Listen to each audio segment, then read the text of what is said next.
সকালটা শুরু হয়েছিল আমার ঠিক এইভাবে। প্রত্যেক দিনের মতো আমার যেরকম কাজ থাকে পড়ানো, তারপর থাকে বেলা হলেই মায়ের হাতে হাতে একটু কাজ করে দেওয়া। আচ্ছা, আমার মতো এইরকম বাঙালি কারা কারা আছো বলো তো, যারা মাছ খেতে ভালোবাসে না অথচ মাছ কাটতে বা রাঁধতে ভালোবাসে? তো তারপর চলে আসে ওই বাচ্চাটা ভাইপো। প্রত্যেক দিনের মতো আমরা ওর সাথে একটু টাইম কাটাই, তারপর চলে যাই যে যার নিজেদের কাজে। তারপর বিকেল হতে আমি একটু বেরিয়ে পড়েছিলাম, কারণ আমার ছিল পড়ানো। আর এই জায়গাটা দেখো, খুব সুন্দর তাই না?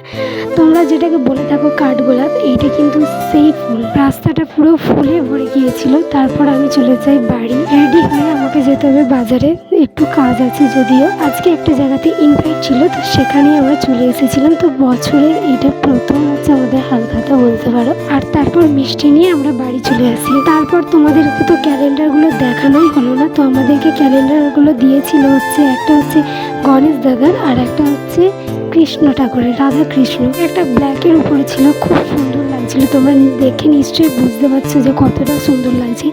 আর একটা ছিল যে রাধা কৃষ্ণ, এটা ছিল ব্লু কালারের উপরে। তো বেশ ভালোই লাগছিল সবারই। তো ভিডিওটা আজকের মতো এই পর্যন্ত। সবার কেমন লাগলো জানিও। ভালো দেখা হচ্ছে পরের একটা মিনি ব্লগে। তো আজকের মতো টাটা।